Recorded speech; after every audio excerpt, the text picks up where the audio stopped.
Hello दोस्तों, कैसे हैं आप सब। मैं हूं काजल कुमारी और आज हम पढ़ेंगे फिजिक्स क्लास 9 सेकंड चैप्टर। और आप सभी का स्वागत करती हूँ हमारे इस अमेजिंग चैनल काजल एजुकेशन पर। तो गाइस, जैसा कि आप सब देख सकते हैं, हम कवर कर रहे हैं क्लास 9 का second chapter force and law of motion. इसका इंट्रोडक्शन और कुछ टॉपिक्स मैंने एक वीडियो में कवर कर चुके हैं मैं, तो आप उसको जाकर देख सकते हैं। उस वीडियो की लिंक मैं आपको डिस्क्रिप्शन बॉक्स में दे दूंगी। तो देखिए, आज हम कवर करेंगे Newton's first law of motion. आज हम इसके आगे जितने भी सारे टॉपिक्स होंगे हम उनको करेंगे और कुछ न्यूमेरिकल्स भी सॉल्व करके दिखाएंगे। तो और हमारी इस वीडियो में एंड तक बनी रहिएगा। तो चलिए लेट्स बिगिन। तो देखिए, अब हम स्टार्ट करते हैं Newton's first law of motion. इस टॉपिक को स्टार्ट करने से पहले हम कुछ एग्जांपल्स देख लेते हैं, बाद में हम जो न्यूटन के लॉ है उन पर आएंगे। तो देखिए, एक एग्जांपल है। देखिए, जैसे कि मेरे पास ये एक बॉल है, ये एक मतलब यहाँ पर रेस्ट पर है। ये यहाँ पर रेस्ट है और मुझे किस में लाना है इसको, मोशन में। मुझको इसको मोशन में लाना है। तो ठीक है, अब देखिए यहाँ पर ये ए पॉइंट पर ये बॉल है और मेरे को चाहिए कि ये बी पॉइंट पर चली जाए। तो मैं इससे कह रही हूँ कि बॉल तो बी पॉइंट पर चली जाओ। तो क्या ये जाएगी, या फिर मैं इसको तो देख रही हूँ कि ये बी पॉइंट पर चली जाए, तो ये ऐसे कभी नहीं जाएगी। अगर देखिए, अब जैसे कि मैंने हार मान ली कि ये अब ना मैं कह रही हूँ, मैं देख रही हूँ ये तब भी बी पॉइंट पर नहीं जा रही, तो मैंने क्या किया, पीछे से किक लगाई इसमें। ठीक है, अगर इसमें किक लगेगी तो एक फोर्स लगेगा इस पर, तो फोर्स की वजह से ये यहाँ पर बी पॉइंट पर आ जाएगी। तो ठीक है, देखिए ये यहाँ पर रेस्ट में थी। और देखिए, अब हम इसमें कुछ एक्सटर्नल फोर्स नहीं लगाएंगे जब तक हम कुछ एक्सटर्नल फोर्स नहीं लगाएंगे जब तक ये आगे जाएगी नहीं, क्योंकि अब ये रेस्ट में तो रेस्ट में ही रहेगी। जब इस पर फोर्स लगेगा, मतलब किसी भी डायरेक्शन में अगर इस पर फोर्स लगे तभी वो मोशन में आएगी। तो देखिए, जैसे कि ये कार है हमारे पास, तो देखिए ये कार एक स्ट्रेट मोशन में जा रही है। मतलब यहाँ पे एक रोड है, बिल्कुल खाली रोड है, वहां पर ये मतलब एक स्ट्रेट उसमें कांस्टेंट जा रही है। अब ये कब तक नहीं रुकेगी, क्योंकि देखिए जब तक यहाँ पे मतलब कोई ब्रेक ना हो, देखिए यहाँ पे ब्रेक ना हो या फिर कोई जैसे रफ रोड हो, तब ये रुकेगी। नहीं तो ये एक कांस्टेंट मूव जा रही है कि चलती जाएगी जब तक नहीं रुकेगी, जब तक हम इसमें ब्रेक या फिर कोई रफ रोड या रफ एरिया ना आए, जब तक ये कार नहीं रुकेगी। तो देखिए, इससे हमको क्या पता पड़ता है कि जो बॉल है या फिर ये कार है, देखिए अभी ये बॉल तो मतलब रेस्ट पर है। जब तक हम इसमें कुछ एक्सटर्नल फोर्स नहीं लगाएंगे, जब तक मतलब इस बॉल पर एक फोर्स नहीं लगेगा, जब तक ये मोशन में नहीं आएगी, ये रेस्ट में ही रहेगी। और देखिए, जैसे ये कार है, ये मतलब सीधे चलती जा रही है। अब जब इस पे एक पर्टिकुलर फोर्स नहीं लगेगा, जैसे ब्रेक लगाते हैं जैसे, तो मतलब ऐसे ये कांस्टेंट जा रही है। अब ये पर्टिकुलर एरिया पे जब रुकेगी, जब इसमें फोर्स लगेगा, मतलब अब ये चल रही है और ये रेस्ट में आ रही है। तो देखिए, रेस्ट में ये जब ही आएगी जब इसमें कोई मतलब एक फोर्स नहीं लगेगा, जब तक ये रेस्ट पर नहीं आएगी। तो देखिए, ये तो आपको क्लियर हो गया होगा। चलिए अब हम पढ़ते हैं न्यूटन के लॉ क्या है। तो देखिए, अब हमने जनरली से एग्जांपल्स देख लिए कि मतलब क्या होता है। अब हम इसकी डेफिनेशन पर आते हैं। तो देखिए, a body at rest will remain at rest, and a body in motion will remain continue in motion in a straight line with a uniform speed unless it is completed by an external unbalanced force। तो देखिए, ये क्या कह रहा है। देखिए, कोई भी ऑब्जेक्ट है वो रेस्ट में है, तो वो रेस्ट में ही रहेगी जब तक। यहाँ पे देखिए एक बुक है टेबल पे, तो वो जो टेबल पर बुक है वो वहीं पर रखी रहेगी जब तक हम उसको उठाकर कहीं नहीं रख देंगे।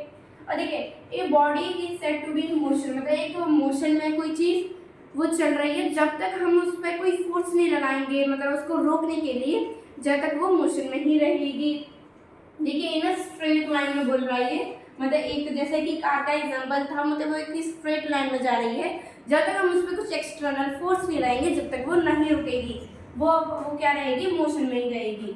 और देखिए क्या बोल रही है, with uniform speed. Uniform speed मतलब एक जैसी, मतलब एक स्ट्रेट लाइन में जा रही है वो, unless it is completed by an external unbalanced force to change its state of rest और ऑफ यूनिफॉर्म मोशन। तो देखिए, अब देखिए ये तो हमको जनरली सी बात थी कि मतलब कोई भी चीज़ वहीं रखे तो वो वहीं रखी रहेगी जब तक हम मतलब हमें उसको उठाकर कहीं नहीं रख देंगे।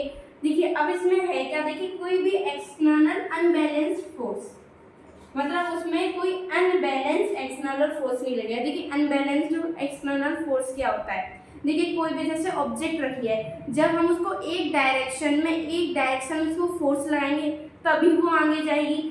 देखिए जैसे कि एक बॉल है, मैं उसको यहाँ से फोर्स दे रही हूँ और यहाँ से फोर्स दे रही हूँ, तो वो क्या हिलेगी, मतलब कहीं भी जाएगी वो वहीं पर रहेगी, उसका मतलब वो जीरो होगी, जीरो मोशन में होगी। तो ये कह रहा है कि अनबैलेंस फोर्स में होना चाहिए। ये अनबैलेंस और बैलेंस मैंने फर्स्ट पार्ट में कवर किए हैं, आप उसको जाकर देख सकते हैं। देखिए अनबैलेंस फोर्स में होनी चाहिए, मतलब वो एक डायरेक्शन में एक प्रेशर लग रहा है, इस पर एक फोर्स लग रहा है तभी वो आगे जा रही है। तो ऑफ स्टेट ऑफ मतलब उसको हम रेस्ट टू मोशन या फिर मोशन टू रेस्ट जब भी कन्वर्ट कर सकते हैं, मतलब जब भी उसको कर सकते हैं जब उस पर कोई अनबैलेंस फोर्स एक्सटर्नल फोर्स कोई नहीं लगेगा। तो देखिए ये तो बहुत इजी था कि कैसे करते हैं, ये तो बहुत इजी टॉपिक था। अब हम आते हैं इसके नेक्स्ट टॉपिक पर। तो अब हम बढ़ते हैं, हमारे अमेजिंग एक टॉपिक है इनर्शिया। तो देखिए इसको स्टार्ट करने से पहले मैंने अभी आपको बताया कोई भी ऑब्जेक्ट है उसको वो जब तक मोशन में नहीं आएगी या जब तक वो रेस्ट में नहीं आएगी, जब तक हम उसमें कोई अनबैलेंस्ड फोर्स नहीं लगाएंगे। तो देखिए ये तो आपको समझ आ गया। अब हम पढ़ते हैं इनर्शिया। देखिए इनर्शिया क्या होता है, तो देखिए एक जैसे कि एक बस है वन, तो देखिए अब ये बस में है, जैसे कि देखिए हम जैसे स्कूल बस में डेली जाते हैं, आप समझिए कि हम बस में बैठे हैं अभी। तो देखिए अब जैसे कि अब कोई स्टॉप आया जहाँ से बच्चे चढ़ते हैं तो वहाँ पर बस रुकी।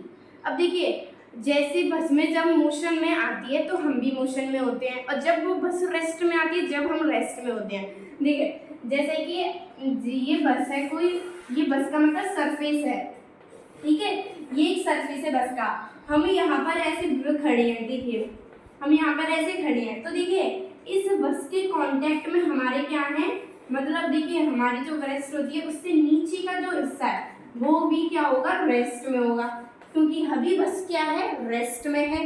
तो हमारा जो ये पैर है उसके कांटेक्ट में है बस के, तो इसलिए ये तो रेस्ट में रहेंगे। तो देखिए अब तो हमारी ये जो अपर बॉडी है ये भी रेस्ट में है, ठीक है। अब देखिए अब बच्चे चढ़ गए, अब बस में क्या हुआ, अब ये आगे की तरफ जा रही है, अब ये क्या है, मोशन में।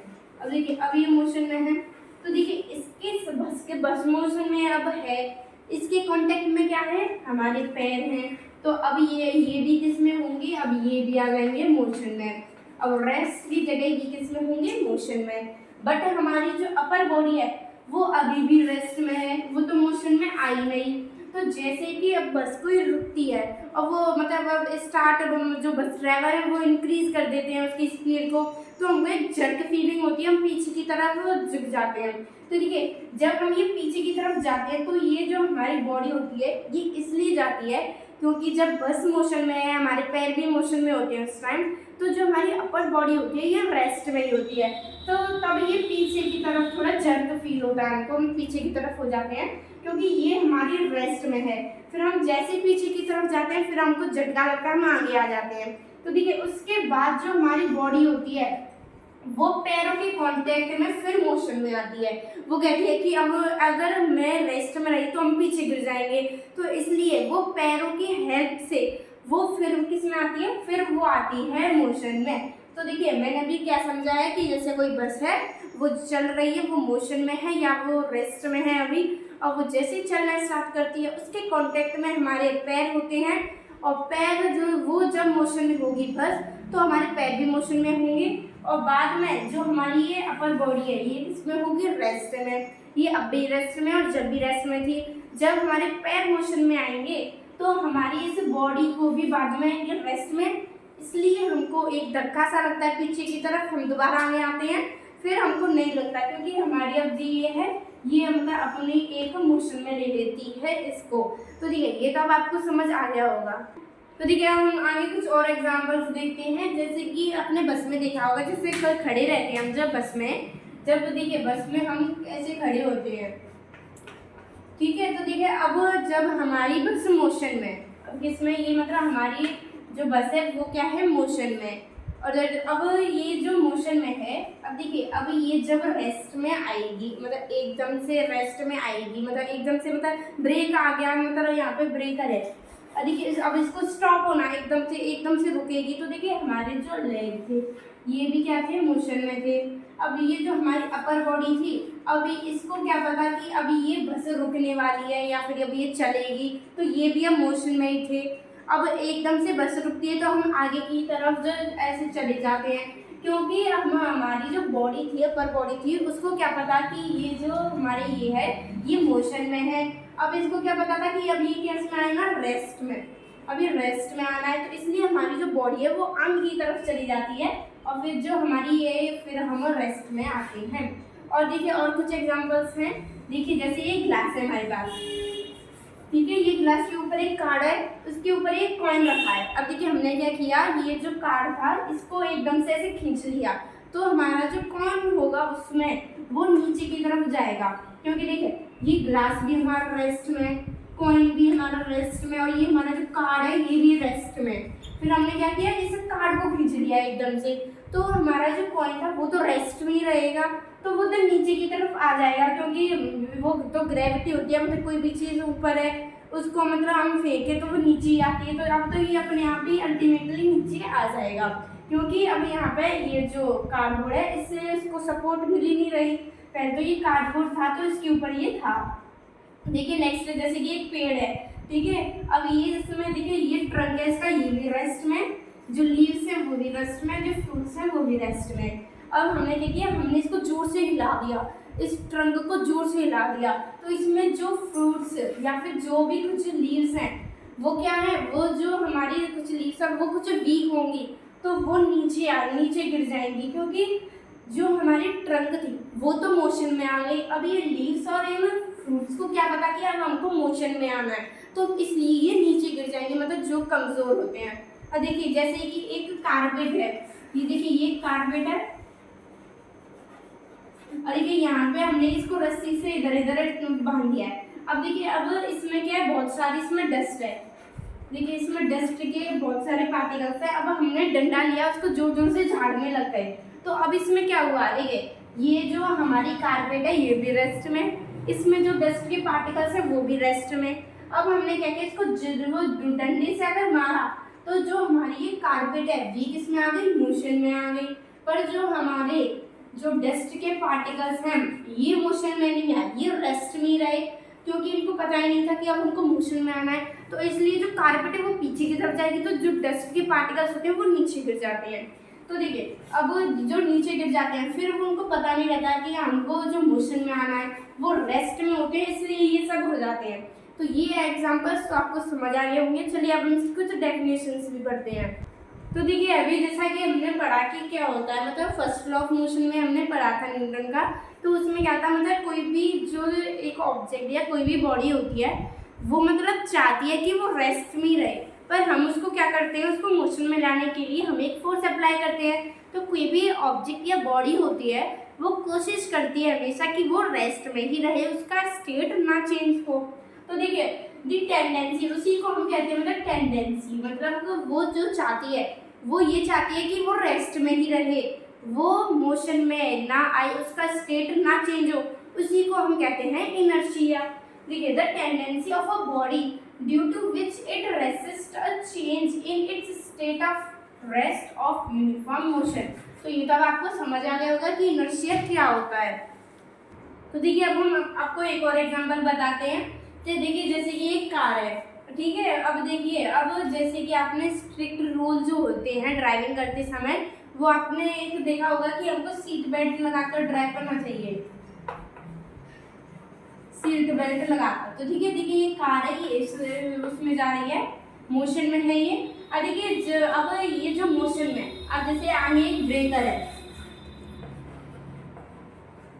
ठीक है, ये आगे एक ब्रेकर है। अब इस ये कार है जो, अब देखिए इसने सीट बेल्ट नहीं लगाई, भाई यहाँ पे कोई भी एक मैन है उसने सीट बेल्ट नहीं लगाई, अब वो आगे की तरफ मोशन में जा रहा है। अब वो आगे जैसे ही यहाँ तक पहुँचेगा, उसको जैसे ही ब्रेक लगानी पड़ेगी तब हम आगे की तरफ जाते हैं ना, एक जर्क फील होता है हमको, तो हमको बताइए। अब देखिए अब इसने सीट बेल्ट लगा रखी है, अब ये यहाँ पे पॉइंट पे जैसे ही पहुंचेगा, अब इसको एक जर्क फील होगा, तो इसकी सीट बेल्ट को क्या हेल्प करेगी, क्योंकि जब हम आगे की तरफ जाएंगे तो सीट बेल्ट एक लिमिट तक जाने देगी हमको आगे, मतलब ज़्यादा आगे नहीं जाने देगी, एक लिमिट पॉइंट होगी उसके लिए वो हमको आगे जाने देगी। ठीक है, अब जैसे सीट बेल्ट नहीं लगाते हैं तो उसकी वजह से देखिए, जैसे सीट बेल्ट नहीं है तो ये जो आदमी है ये आगे की तरफ जाएगा, तो जिससे उसका सिर लग सकता है कार से। तो ठीक है, इसलिए हमको सीट बेल्ट लगानी चाहिए, क्योंकि वो हमको एक लिमिट तक ही जाने देती है, या फिर कोई जर्क या फिर कोई ब्रेक लगाते समय। तो इसलिए अब देखिए, अब ये तो आपको समझ आ गया, अब हम और भी आगे के टॉपिक समझते हैं। तो देखिए, अब हमको ये तो समझ आ गया कि इनर्शिया होता क्या है, मतलब कोई भी एक लिविंग ऑर्गेनिज्म है, कोई भी है, मतलब उस पर सबका एक इनर्शिया होता है। अब देखिए, अब जैसे कि ये एक एलिफेंट है, हमको इसको खिसकाना है, इस डायरेक्शन में हमको इसको खिसकाना है, तो क्या ये हम पे खिसक जाएगा। और देखिए, इसी की जगह हम पे एक ट्रॉली है, ये हमको ये भी इस डायरेक्शन में खिसकानी है, तो ये खिसक जाएगी, ये खिसक जाएगी, और ये क्यों नहीं खिसकेगा, क्योंकि देखिए इनर्शिया होता है वो किस पे डिपेंड होता है। देखिए, जो ये इनर्शिया होता है ये डिपेंड होता है मास पे।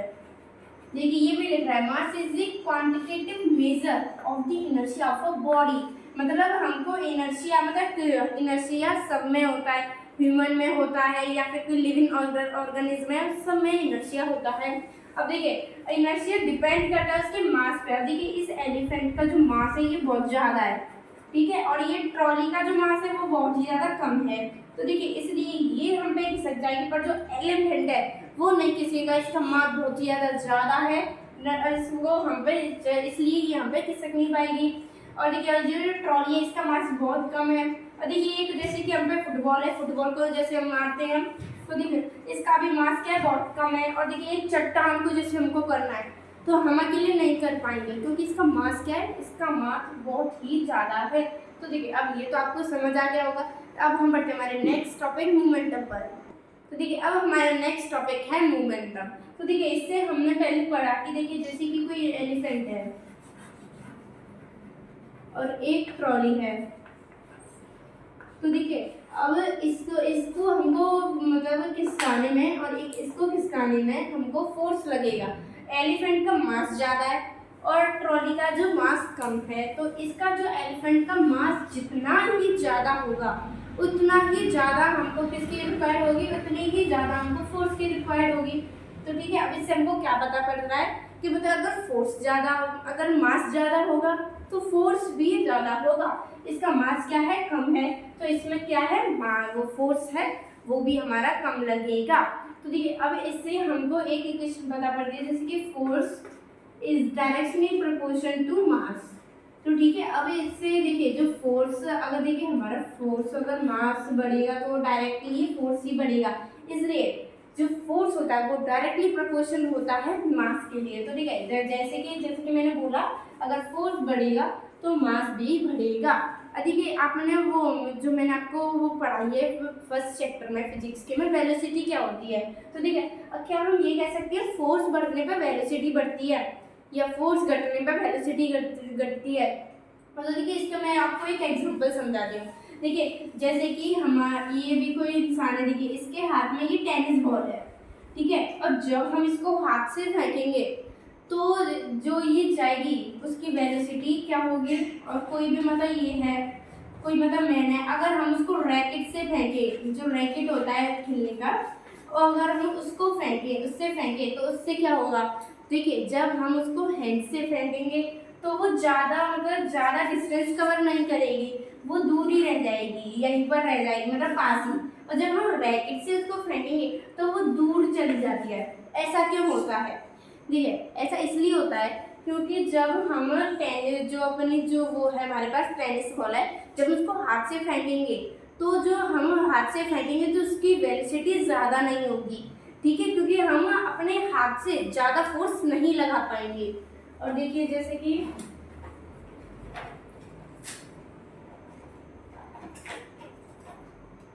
और ठीक है, और देखिए जैसे कि और जब हम इस रैकेट से इसको फेंकेंगे तो उससे क्या होगा, जो हम ये फोर्स लगा रहे हैं ये हमारे जो वेलोसिटी है, क्योंकि हम रैकेट से उसको तेजी से ज़्यादा फोर्स लगा पाएंगे और जो हमारा हैंड होगा यहाँ पे हम हैंड से, यहाँ पे हम रैकेट से, हैंड से हम ज़्यादा दूर तक नहीं फेंक पाएंगे क्योंकि उससे हमारा ज़्यादा फोर्स नहीं लगेगा। इसमें जो हमारा फोर्स है वो कम लगेगा और यहाँ पे जो हमारा फोर्स है वो ज़्यादा लगेगा। इसलिए जो हमारे हाथ से फेंकी हुई बहुत ज़्यादा दूर नहीं जाती और ये जो रैकेट से फेंकी है वो ज़्यादा दूर चली जाएगी। बट ये देखिए कि आप जो बॉल है वो सेम है, उनका मास है वो भी सेम है, तो इसलिए क्योंकि जो फोर्स बढ़ता है तो वेलोसिटी भी बढ़ती है, इसलिए हम इसको ये भी बोल सकते हैं force is directly proportional to velocity. तो अब हम जब ज़्यादा फोर्स बढ़ाएंगे तो हमारी वेलोसिटी भी बढ़ेगी और जब हम फोर्स घटाएंगे तो वेलोसिटी भी घटेगी। जैसा कि मैंने आपको बताया, हाथ से फेंकेंगे तो हम ज़्यादा दूर नहीं फेंक पाएंगे तो हमारी वेलोसिटी कम है क्योंकि हम फोर्स भी कम लगा रहे हैं, हम हाथ से ज़्यादा फोर्स लगा ही नहीं पा रहे। बट जब हम रैकेट से फेंकेंगे तो हमारा जो फोर्स है वो ज़्यादा लग रहा है, तो हमारी जो बॉल है वो भी ज़्यादा डिस्टेंस कवर करेगी। चलिए अब हम आगे बढ़ते हैं। तो देखिए अब हमने इसमें क्या पढ़ी, तीन आइडेंटिटी पढ़ी। ठीक है कि force is directly proportional to velocity, force is directly proportional to mass. अब देखिए अब हमने इन दोनों को एक ही में स्टेटमेंट में कन्वर्ट करने की कोशिश की। तो देखिए हमने कैसे की, force is directly proportional to mass multiply velocity. तो ठीक है अब ये हमने ये इनके एक स्टेटमेंट बना दी इन दोनों को जोड़कर। अब देखिए अब आपने ये देखा तो अब हम इसको क्या कहेंगे। अब आपने ये पूछा कि ये हमने यहाँ पे मल्टीप्लाई क्यों लगाया, अदर मैथमेटिकल जो स्टेटमेंट होती है वो क्यों नहीं लगाई। देखिए जैसे प्लस माइनस डिवाइड, ये मल्टीप्लाई क्यों लिया हमने। तो ठीक है अब देखिए इसका रीज़न भी क्या है। देखिए अगर हम यहाँ पे प्लस ले लेते तो देखिए अब जैसे ये फोर्स है हमारा, ये directly proportional to mass plus velocity. तो ठीक है अब देखिए अब इसको बताने से पहले देखिए फोर्स, जब फोर्स हम लगाते हैं तो वो एक मास मतलब एक मास ही मतलब उसका है नहीं, किसी ऑब्जेक्ट का मास ही नहीं है, मतलब वो ऑब्जेक्ट है ही नहीं तो फोर्स कहाँ से लगेगा। वहाँ पे मास ही जीरो है तो फोर्स तो ऑटोमेटिकली जीरो होगा, फिर वेलोसिटी भी। तो ठीक है अब यहाँ पे ये force is directly proportional to mass plus velocity. अब देखिए यहाँ पे मास नहीं है, ऑब्जेक्ट है ही नहीं, मास जीरो है। तो ठीक है यहाँ पे ये m क्या है, मास जीरो है। तो अब यहाँ पे हम क्या लिख देंगे, यहाँ पे हमारी v आ जाएगी। तो ये तो हमारी स्टेटमेंट गलत हो गई क्योंकि जब मास ही जीरो है तो फोर्स किस पे लगाएंगे हम, फोर्स भी ऑटोमेटिकली जीरो होगा, पर यहाँ पे v है तो जो हम प्लस की स्टेटमेंट नहीं लगाएंगे क्योंकि यहाँ पे मास जीरो है तो फोर्स भी जीरो होगा क्योंकि कोई मास है ही नहीं वहाँ पे, कोई मतलब मैटर कोई ऑब्जेक्ट है ही नहीं, तो फोर्स हम लगाएंगे किस पे, किसी पे नहीं। तो इसलिए इस वजह से हमारा जो फोर्स है वो होगा जीरो। तो देखिए अब यहाँ पे ये प्लस की स्टेटमेंट भी गलत है। और देखिए हम जब यहाँ पे माइनस ले लें, देखिए force is directly proportional to mass minus v। और देखिए मास हमारा जीरो है, मास मतलब है नहीं तो फोर्स भी जीरो होगा, पर यहाँ पर हमारा क्या आ रहा है -v, मतलब कि नेगेटिव में है ये, और यहाँ पे जो हमारा फोर्स है वो तो जीरो होना चाहिए। तो इसलिए ये माइनस की स्टेटमेंट भी गलत निकली हमारी क्योंकि यहाँ पे जो मास है वो जीरो है और मास जीरो है तो फोर्स भी जीरो होगा। और देखिए अभी हम यहाँ पे अगर डिवाइड करें तो डिवाइड का आंसर इन्फिनिटी आता है। ठीक है इसका कोई आता ही नहीं है, मतलब इसका इन्फिनिटी आंसर आता है। तो अब बचा क्या हम पे मल्टीप्लाई। ठीक है मल्टीप्लाई में क्या होता है, जैसे कि हम ये है फोर्स m मल्टीप्लाई v। अब ये m हमारा जीरो है तो देखिए फोर्स है हमारा, अब ये मतलब मल्टीप्लाई करते हैं जब जीरो का किसी से तो जीरो आता है, इसलिए हमने ये लिया है। क्योंकि देखिए यहाँ पे अभी परफेक्ट है कि फोर्स है वो जीरो है क्योंकि मास जीरो है तो फोर्स भी हमारा यहाँ पे क्या है जीरो है। तो इसलिए हमने इस आइडेंटिटी को चुना कि force is directly proportional to mass multiply v। अब हम आगे बढ़ते हैं अपना।